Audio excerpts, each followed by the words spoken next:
uncomplicated births. I had had no depression with my first two children. And so when I was hospitalized for 12 days in the mental health unit after the birth of Emily, it was a very devastating experience. I never thought it could happen to me. I thought I was the woman who could handle it all. I was super mom.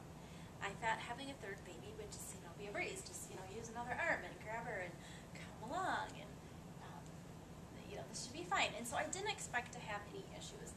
And it really came down to my main symptom was postpartum anxiety.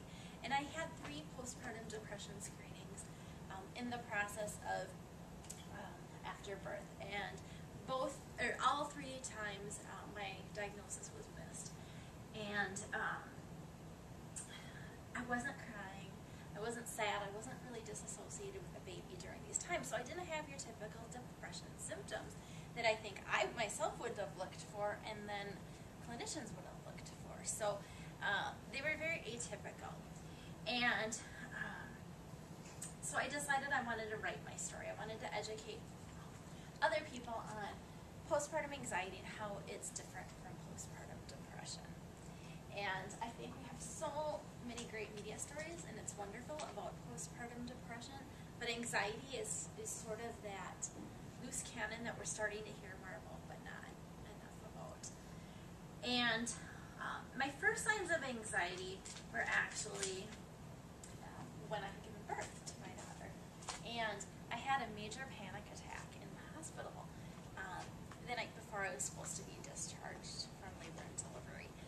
And my husband had strep throat. My 2-year-old son was home with very severe asthma. He had been in and out of the hospital for the past year. So I was very, very worried about him and how he was doing. And then my husband had to leave the hospital that night, and they thought he maybe had H1N1, and this was when H1N1 was just going crazy a couple of years ago. And so I felt very abandoned and very alone, and I shot up about 2 in the morning, and I kept texting my husband, and I kept trying to get a hold of him, and I was nervous about, is he okay? And then I thought, oh my gosh, I have this sick husband, and I have this sick baby, or toddler, and I have this new baby, and this other child, and so they were all under 5 years old, and so 3 kids in 4 years, and I just panicked, and I'm like, oh my gosh, what have I done?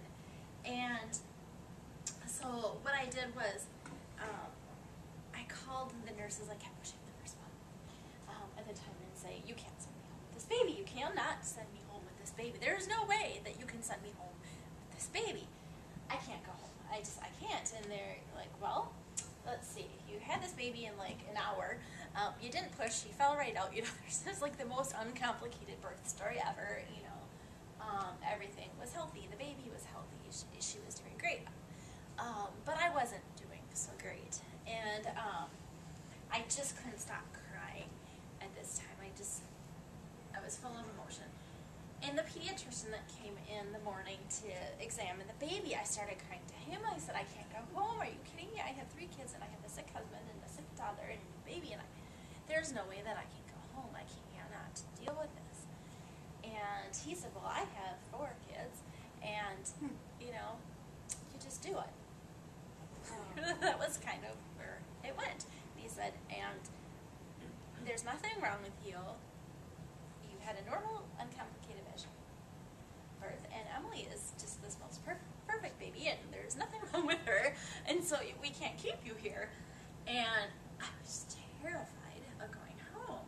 I wanted to stay in the hospital where at least I could just lay in bed, and I didn't have to take care of anyone else. And so the next few weeks went by with the I'm just fine. And one of the things we did was a mother-daughter photo shoot for Target, and this is a picture from it, when my daughter was 2 weeks old. And this modeling campaign has been used for Target stores nationwide, and it turned into this great big campaign, but it's such a farce, because here is this really, really sick mother, and we are these poster, models for this mom and baby and, happy times. That was for Target Portrait Studios. Okay, here, photo taken, and I remember goodness, they're going to let me close my eyes, because probably half the photo shoot was just her laying on my chest and getting to close my eyes. And I didn't care about anything else happening around me. I was just thinking, oh, maybe I can sleep for a few minutes. And I also entertained out of town company at that time. So here I am, I'm super mom, I'm child number 3, and it's like, I'm not going to slow down just because I had a baby. I mean, I have 2 other kids, I have to take care of them, and we have to keep going, and my brother was in town for a wedding with his new baby and his toddler, who was also 2, and so I had all of them over to my house, and we baked cookies, and we went to the zoo, and we ran, and we ran, and we ran, and we just kept going. And this was despite 3 weeks of never, ever sleeping.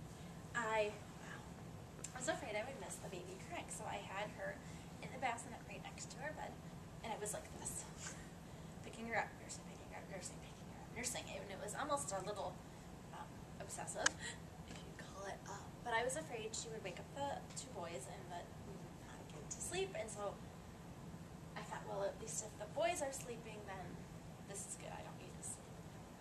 So I really didn't take care of myself. And I did have a nurse come out because I did discharge early around time and gave me a PPD screening. And I mean, I passed this thing with flying colors. And it could have been the timing that she was there. You know, it could have been a number of things. Part of it, I think, is the questions that were asked were more about depression. And I felt elated. I was happy. I was joyous. I was on top of the world. And because I was so anxious, I didn't have time to be depressed. I was, you know, the opposite of depressed. I was almost on this euphoric high of adrenaline, so to speak. And then at exactly 3 weeks postpartum, I knew something was wrong. And the first sign I had came to me very physically. It was dizziness.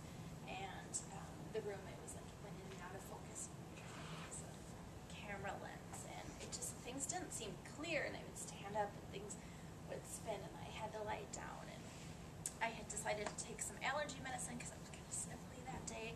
And then I called my OB/GYN. And I'm like, you know, I'm feeling really dizzy. But I took this allergy medicine. Oh, yeah, it's probably that. So I think you're fine. You know, call me next week if things don't get better. And the only way I can describe this feeling that I had is my body felt sped up and slowed down like a caffeine rush in an alcohol collision. It was like this adrenaline, like shaking, although you couldn't necessarily physically see the shaking on the outside. I felt it in the inside, and I was so tired. So it was up and down, and you know, and it was like they met together and they hit each other, and I felt this physical sensation, and I didn't think anything was mentally wrong with me. I just thought, oh my gosh, you know, something is physically wrong.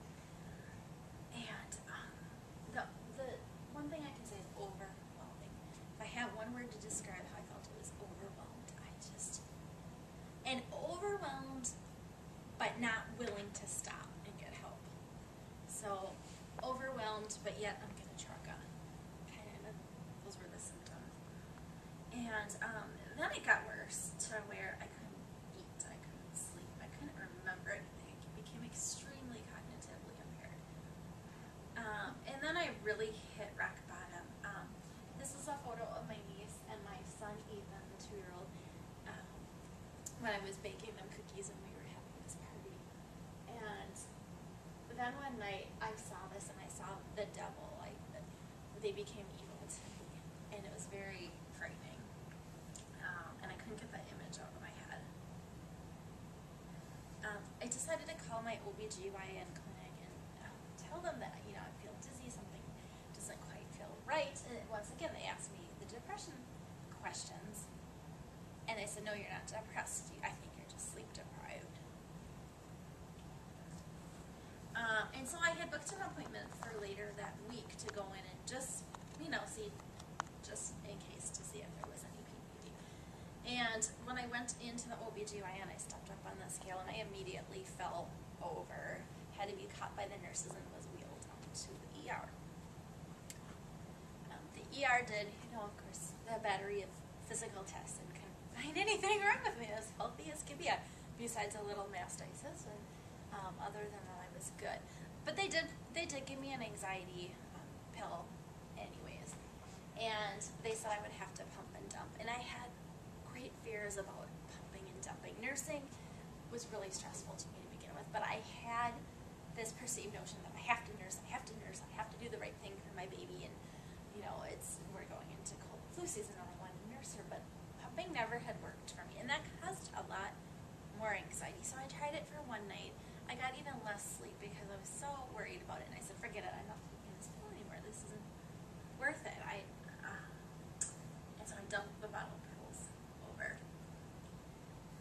And then I called the postpartum help hotline, and I was telling them that I don't know what's wrong with me, something's wrong with me, it's an emergency, but I don't know what's wrong with me, and I'm really worried about breastfeeding and taking these medications. And the response I got from this gentleman was, I really don't know anything about breastfeeding and medication, so you'll really want to talk to your OB on Monday, and this was on a Saturday.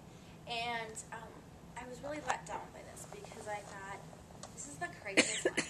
It took me this long to get up the courage to call this, and now what do I do?